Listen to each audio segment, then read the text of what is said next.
Nobody imagined that the woman thrown into the street with three starving children would find salvation in the arms of a stranger who understood what family truly meant. This is the story of Rose Mackenzie, whose last hope became the beginning of her greatest blessing. Rose Mackenzie stood in the doorway of what had been her home for 8 years, clutching her 3-year-old daughter Emma, while her twin boys, 5-year-old Daniel and David, pressed against her skirts. The landlord's men had just finished throwing their meager possessions into the muddy street of the Edinburgh tenement, and now the heavy wooden door was being barred shut behind them with the finality of a coffin lid closing. "Please," Rose had begged Mr. Grimsby, the landlord's agent, just minutes earlier. "I have the money for next month's rent. My husband's death benefit finally came through from the factory. Just give me until tomorrow to get to the bank." But Grimsby had shaken his head with the cold efficiency of a man who had evicted hundreds of families and felt nothing for any of them. "Too late, Mrs. Mackenzie. Should have thought of that before you fell 3 months behind. The flat's already been let to someone who can pay on time." Rose had tried to explain about Robert's accident at the textile mill, about the months of waiting for compensation while she struggled to feed 3 children on the pittance she could earn taking in washing, about the sickness that had kept her from working for 2 weeks and put her impossibly behind on the rent. But Grimsby wasn't interested in explanations, only in results. And the result was that Rose and her children were now homeless in the bitter Scottish winter of 1891. As she stood on the frozen cobblestones with everything she owned scattered around her feet, Rose felt the last of her hope draining away like water through a broken vessel. Emma was crying from the cold, her tiny hands blue despite the threadbare mittens Rose had knitted from unraveled scraps. The twins were trying to be brave, but she could see the fear in their wide eyes as they watched other tenement dwellers hurry past without meeting their gaze, unwilling to acknowledge the family's desperate situation. "Mama, where will we sleep tonight?"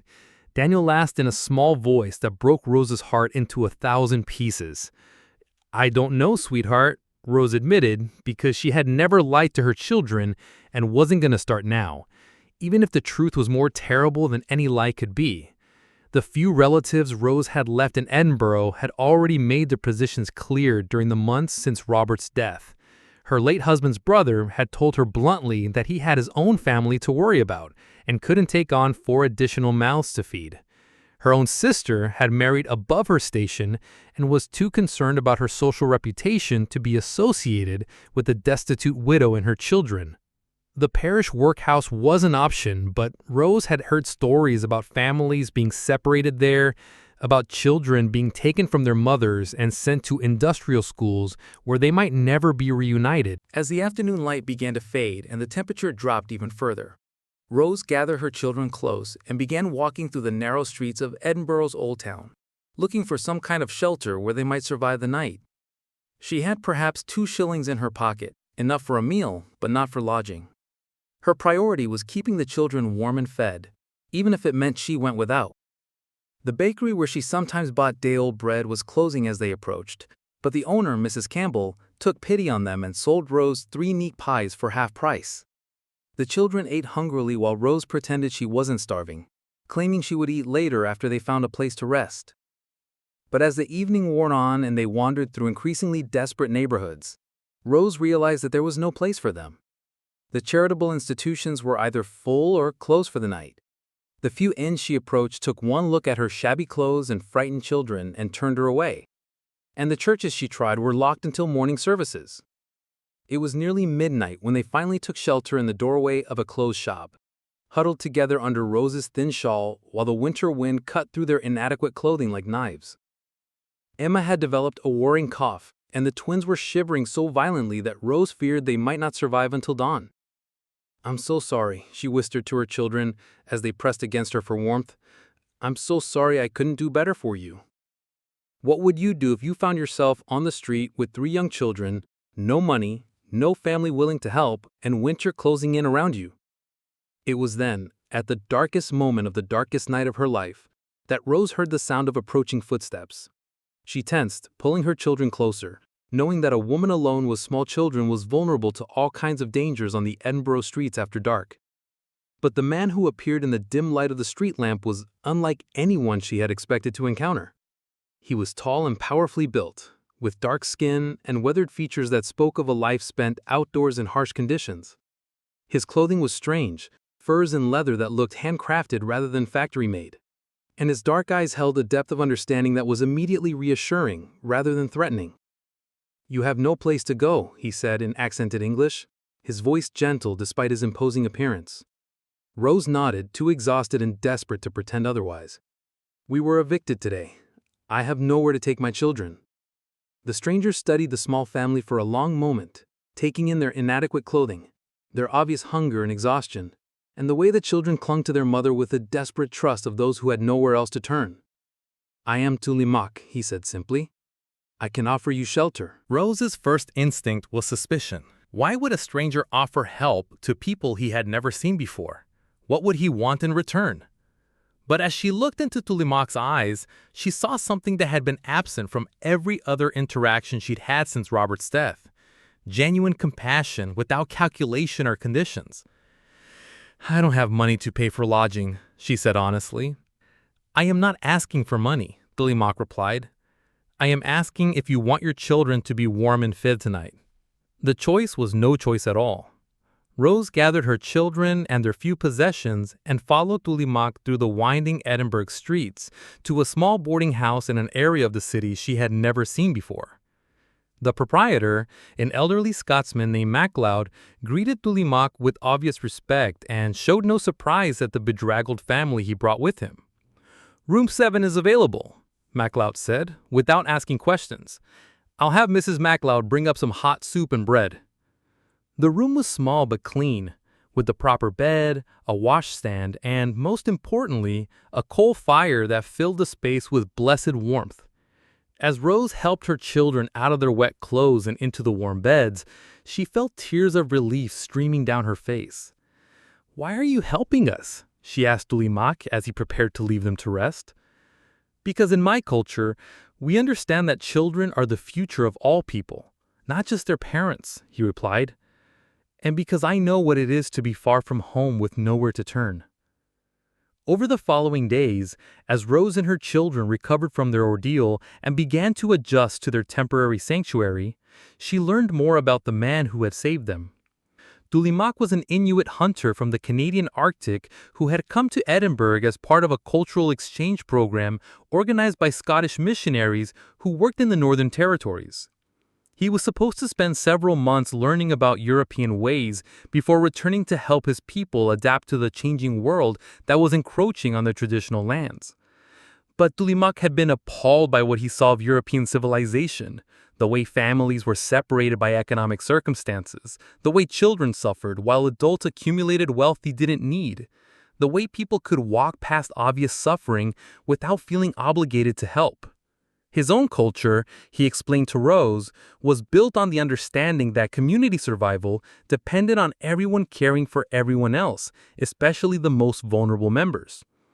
"In my world," he told her one evening as they sat by the fire while the children slept, "a woman with children would never be without shelter. The community would see her needs as their responsibility." Rose found herself fascinated by Tulimaq's descriptions of Inuit society, so different from the harsh individualism she had experienced in industrial Scotland. But she was also increasingly aware of her growing feelings for this man who had appeared like a guardian angel at her moment of greatest need. Tulimaq was unlike any man she had ever known. He possessed a quiet strength that came not from dominating others, but from a deep understanding of his place in the world.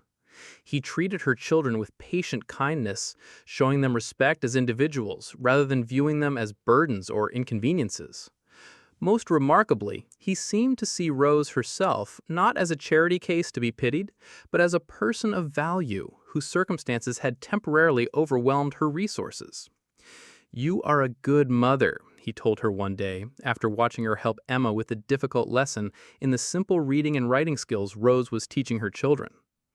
"Your children are lucky to have someone who cares more about their well-being than her own comfort." The words meant more to Rose than any compliment she had ever received, because they came from someone whose opinion she had come to value more than her own life. As the weeks passed, an unusual domestic arrangement developed in the boarding house. Tulimaq had sufficient funds to maintain their lodging indefinitely. Apparently, the missionaries had provided generously for his expenses, but he encouraged Rose to find work that would allow her to contribute to their support and maintain her sense of independence.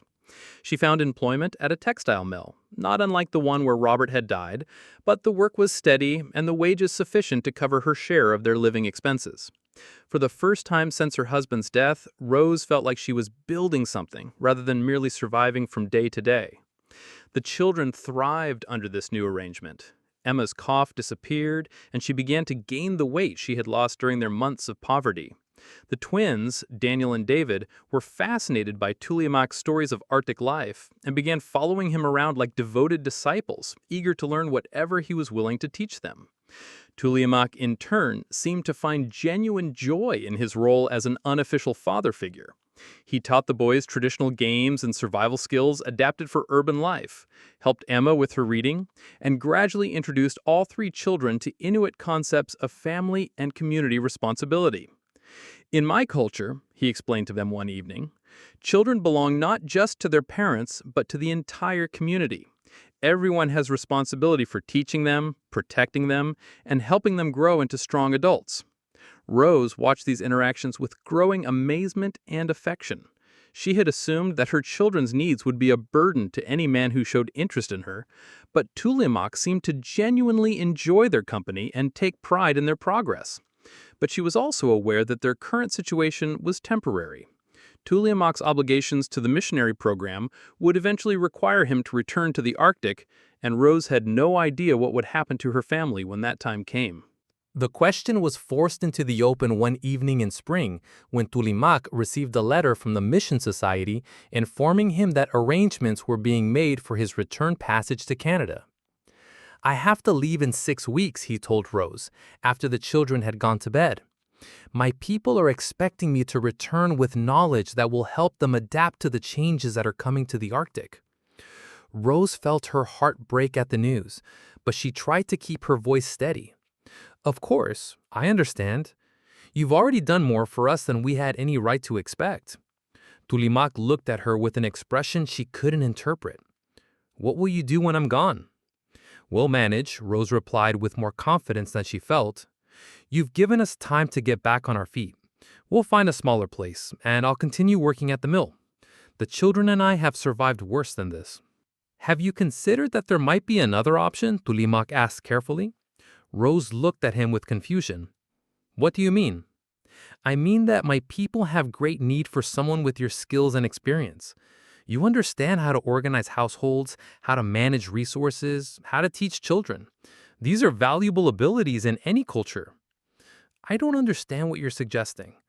Can you imagine being asked to leave everything you've ever known to follow someone into a completely unknown world, trusting that love will be enough to overcome every obstacle?" Tulimaq took a deep breath before continuing. "I'm suggesting that you and the children come with me to the Arctic. I'm suggesting that we become a family in the eyes of my people as well as in our own hearts." The proposal hit Rose like a physical blow. She had dreamed of such a possibility during the long evenings when they sat together by the fire, but she had never imagined that Tulimaq would actually voice it. "That's impossible," she said finally. "I don't know anything about your world. I wouldn't know how to survive in such a place. And the children?" "The children would thrive," Tulimaq interrupted gently. "They would grow up understanding both worlds, equipped to help bridge the gap between different peoples.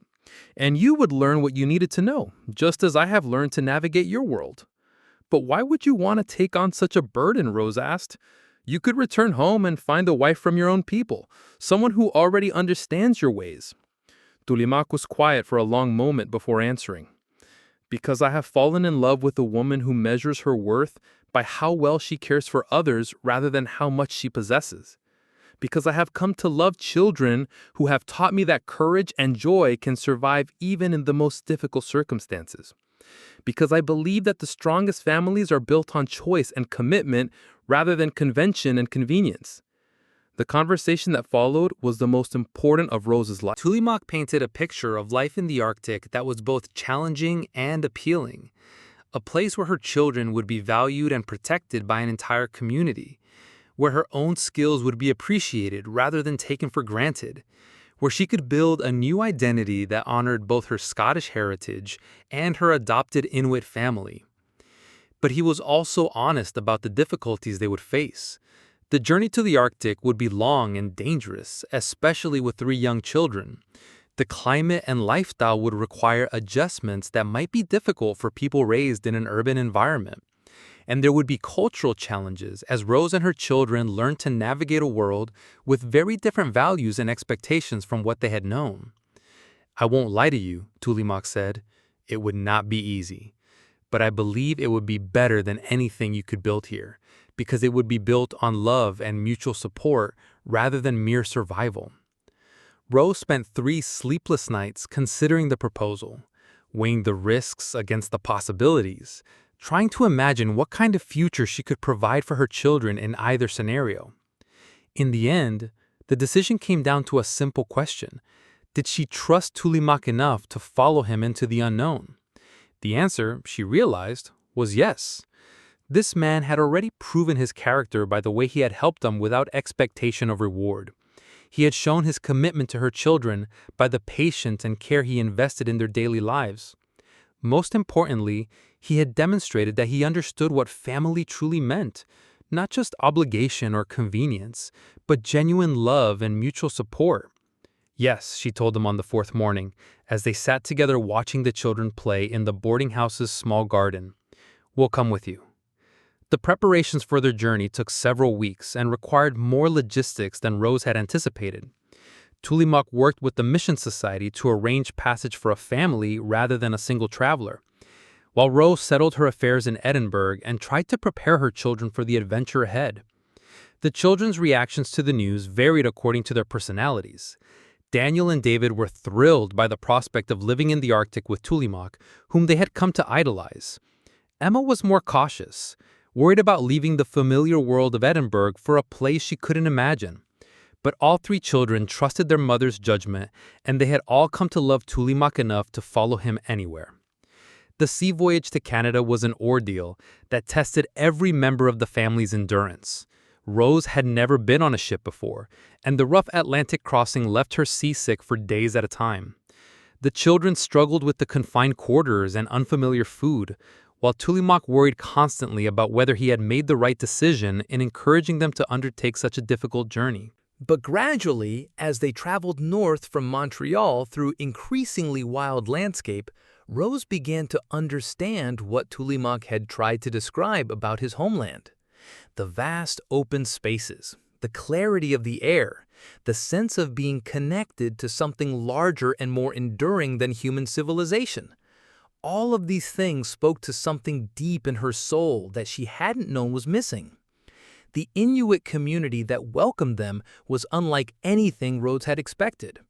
Rather than the primitive, struggling people she had imagined, she found a sophisticated society with complex social structures, profound spiritual beliefs, and survival skills that represented thousands of years of accumulated wisdom. Tulimaq's family, his parents, siblings, and extended relatives, received Rose and her children with a warmth that put her Scottish relatives to shame.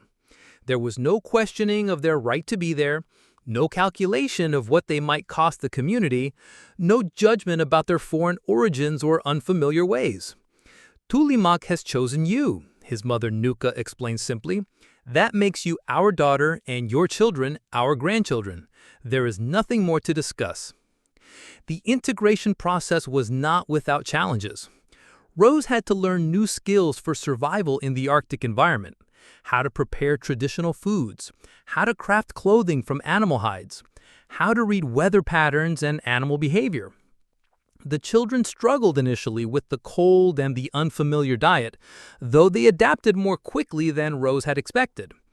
But perhaps the most difficult adjustment was learning to think of herself as part of a community rather than as an individual struggling to survive. In Scotland, Rose had been taught that self-reliance was the highest virtue, that asking for help was a sign of weakness, that each family was responsible only for its own welfare.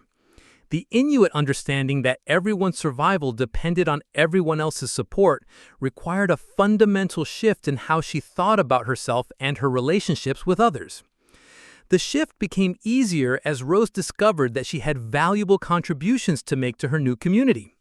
Her literacy skills were useful in dealing with government officials and traders. Her experience with textile work translated well to traditional crafts. And her organizational abilities were appreciated in managing community resources and activities. Most importantly, her children were thriving in ways they never could have in Edinburgh. Daniel and David became accomplished hunters and fishermen under Tulimaq's tutelage, while Emma developed into a skilled crafter and storyteller.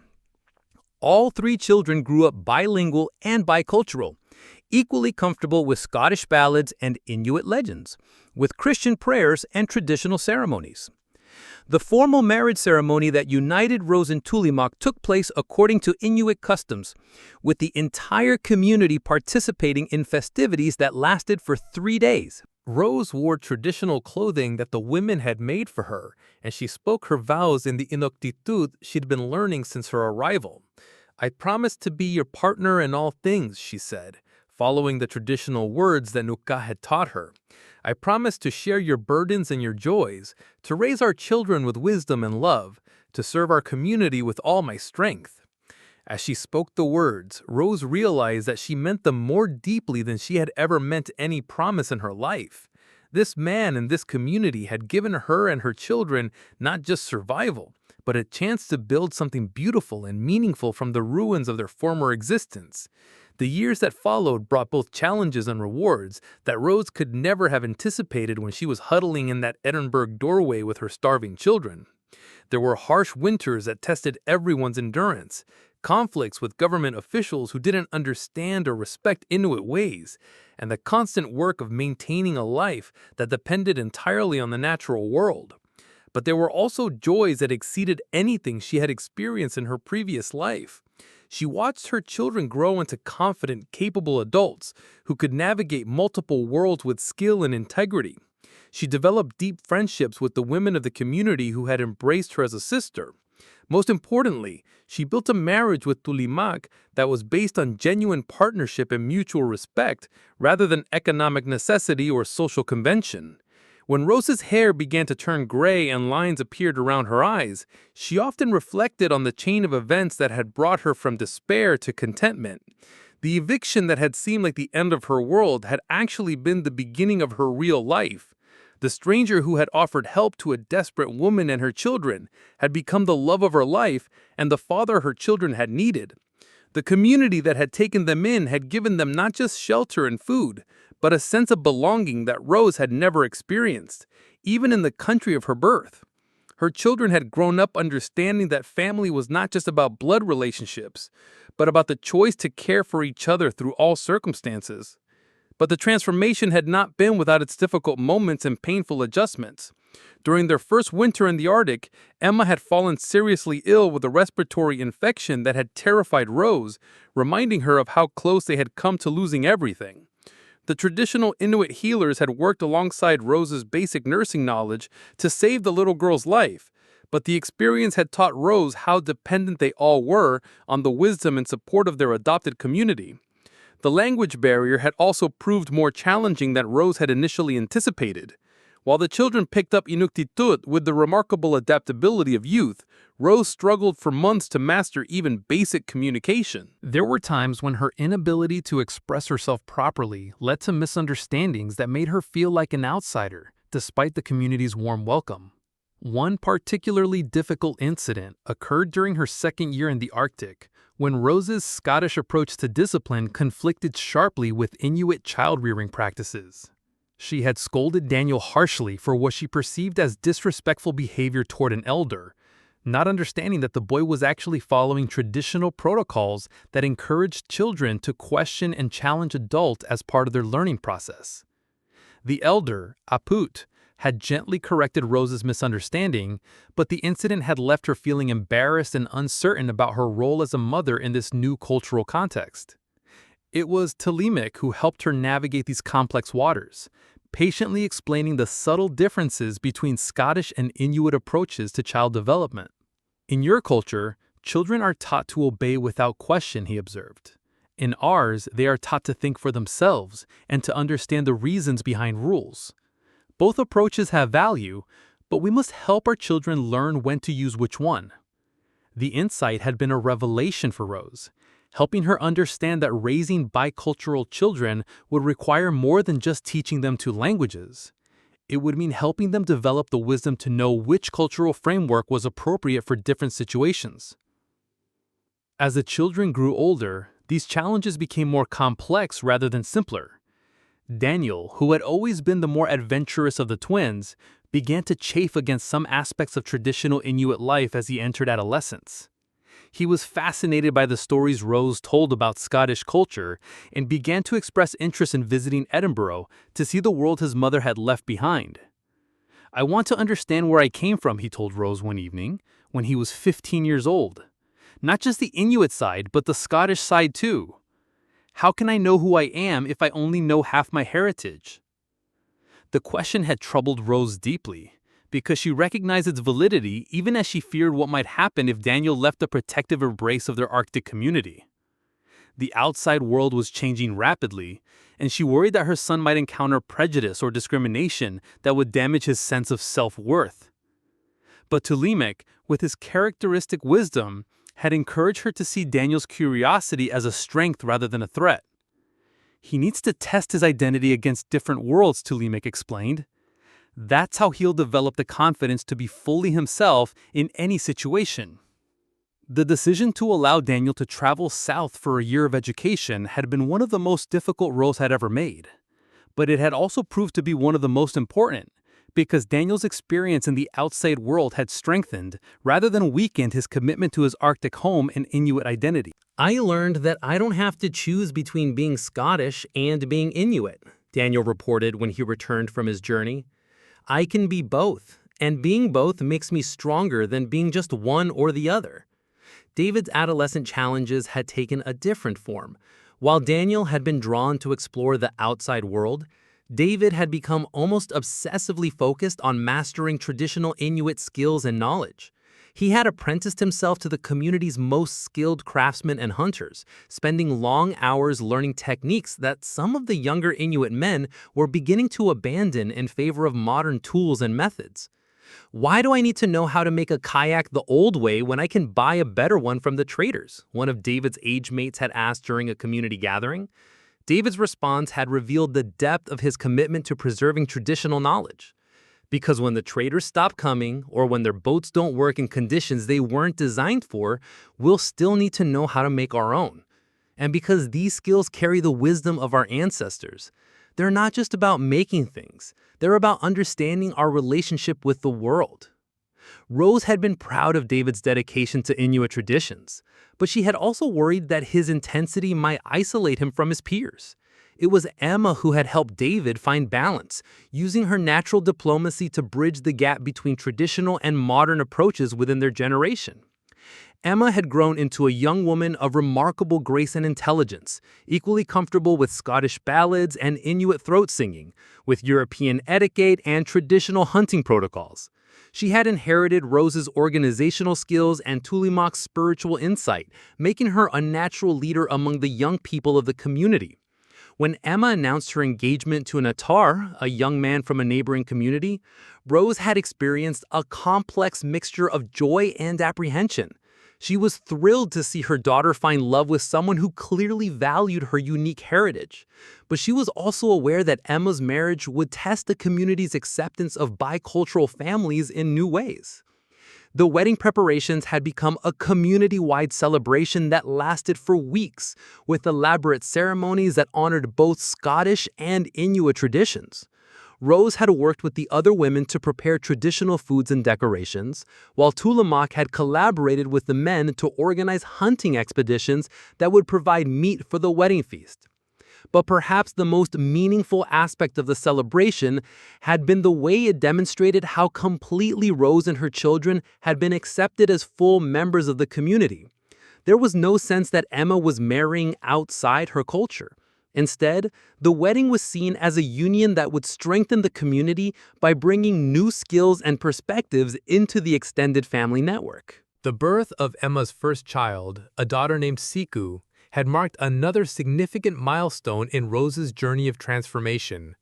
Holding her granddaughter for the first time, Rose had been struck by how different this experience was from the desperate fear she had felt when her own children were born into poverty and uncertainty. Siku would grow up surrounded by love and support, with multiple generations of family members invested in her well-being.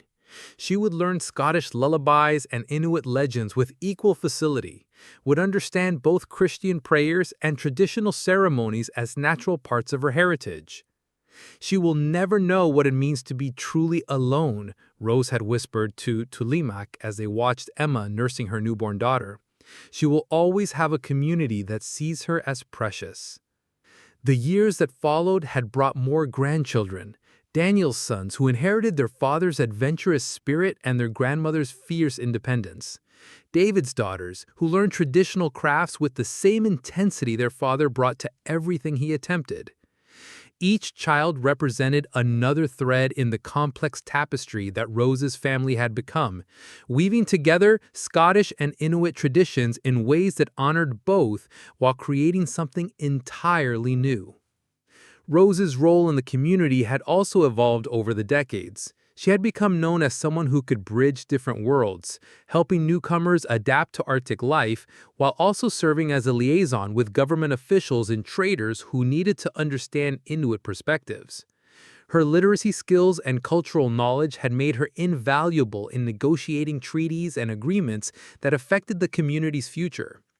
But perhaps more importantly, Rose had become a living example of how families could be formed by choice rather than circumstance. Her story was told and retold throughout the region, inspiring other communities to welcome outsiders and helping people understand that love and commitment were more important than blood relationships or cultural purity. The challenges facing the Arctic communities had grown more complex over the years as government policies, economic pressures, and environmental changes threatened traditional ways of life. Rose had watched with pride as her children took on leadership roles in addressing these challenges, using their bicultural perspectives to find solutions that honored the past while adapting to new realities. Daniel had become a respected advocate for Inuit rights, traveling throughout the region to help communities organize resistance to harmful government policies. His ability to speak both Inuktitut and English, combined with his understanding of both traditional and modern legal systems, had made him an effective voice for Indigenous concerns. David had established workshops where traditional craft techniques were taught to young people, ensuring that ancient skills would not be lost even as modern tools became more common. His work had attracted attention from museums and cultural institutions, creating new economic opportunities for the community while preserving important cultural knowledge. Emma had founded schools that taught children in both Inuktitut and English, preparing them to succeed in an increasingly interconnected world while maintaining their cultural identity. Her innovative approaches to bicultural education had been adopted by communities throughout the Arctic, creating a new model for Indigenous education that honored traditional knowledge while providing access to modern opportunities. As Rose entered her 70s, she often marveled at how far her family had traveled, not just geographically, but spiritually and emotionally. The desperate woman who had begged for help on the Edinburgh streets bore little resemblance to the respected elder who now sat in the place of honor at community gatherings. Surrounded by children and grandchildren who carried forward both Scottish and Inuit traditions with equal pride. The boarding house where she had first met Tulimaq had long since been torn down, replaced by modern buildings that house new waves of immigrants seeking opportunities in Scotland's changing economy. But Rose felt no nostalgia for that world, because she had discovered something far more valuable in the vast landscapes of the Arctic. She had learned that home was not a place, but a feeling. Not a building, but a community of people who chose to care for each other. She had discovered that the strongest bonds were forged not by blood or law, but by the daily decision to remain committed to each other through all circumstances. The children she had once feared would die of cold and hunger had grown into adults who were making significant contributions to their communities and the broader world. They had inherited not just Scottish stubbornness and Inuit wisdom, but the understanding that identity was something to be created rather than simply accepted, that families could be chosen as well as born. On the coldest nights, when the aurora borealis painted the sky in brilliant colors that seemed to dance with joy, Rose would sit by her fire and remember that night in Edinburgh when she had thought her story was ending. She would think about Tulimaq's footsteps approaching through the darkness, about the moment when a stranger had offered help without expecting anything in return. That moment had changed everything, not just for her, but for her children and grandchildren and the community that had embraced them all. It had proved that the most profound transformations often began with simple acts of kindness, that the strongest families were built on love rather than obligation, that the greatest journeys often started with the darkest moments. The woman who had been thrown into the street with 3 starving children had indeed found salvation in the arms of a stranger who understood what family truly meant. But more than that, she had discovered that salvation was not just about being rescued. It was about learning to rescue others, about building communities where no one had to face their darkest moments alone. Tulimaq had grown old alongside Rose, his hair silvering and his movements becoming more deliberate, but his eyes still held the same compassion that had first drawn her to him. Their love had deepened rather than faded over the decades, strengthened by shared struggles and mutual support through all the challenges of building a bicultural family in a changing world. "Do you ever regret it?" Tulimaq asked her one evening as they sat together watching their newest great-grandchild take her first tentative steps across the floor of their home. "Regret what?" Rose replied, though she knew what he meant. "Leaving your world for mine. Giving up everything familiar for something completely unknown?" Rose considered the question seriously, as she always did when Tulimaq asked her about her past. "I regret that it took desperation to make me brave enough to accept your offer," she said finally. "I regret that I waited so long to discover what real happiness felt like. But I don't regret a single day of the life we've built together." The great-grandchild stumbled and fell, then picked herself up with a determined resilience that seemed to characterize all the children in their extended family. Rose smiled, seeing in the little girl's persistence the same spirit that had carried her own children through their early struggles and challenges. "She has your stubbornness," Tulimaq observed with amusement. "And your wisdom," Rose replied. "She'll need both for whatever challenges her generation will face." The conversation reminded Rose of how much the world had changed since that night in Edinburgh when she had first encountered Tulimaq. The Arctic communities were facing new pressures from climate change, government policies, and economic globalization. But they were also developing new strategies for adaptation, drawing on both traditional knowledge and modern innovation to create sustainable solutions. Rose's children and grandchildren were part of this adaptation process, using their bicultural perspectives to help their communities navigate changing circumstances while maintaining their essential identity and values. They served as bridges between different worlds, helping people understand that diversity was a source of strength rather than division. The story of Rose's transformation had become part of the community's oral tradition, told and retold to illustrate important lessons about acceptance, resilience, and the power of love to overcome seemingly impossible obstacles. Children who heard the story learned that families could take many forms, that strangers could become relatives, that the most important journeys often began with the scariest decisions. But perhaps the most important lesson of Rose's story was that redemption was always possible, that no situation was so desperate that it couldn't be transformed by courage, love, and the willingness to accept help when it was offered. The woman who had been thrown into the street with 3 starving children had proved that the end of one story could become the beginning of a much better one. Nobody had imagined that the desperate mother begging for help in Edinburgh would find her greatest joy in the Arctic wilderness. But Rose's journey had demonstrated that the most meaningful destinations were often the ones that required the greatest leaps of faith. Her last hope had indeed become her greatest blessing, creating ripples of positive change that continued to spread through generations of children who grew up understanding that love was stronger than circumstances, that families were defined by choice rather than chance, and that the most beautiful lives were often built from the ruins of the most devastating losses.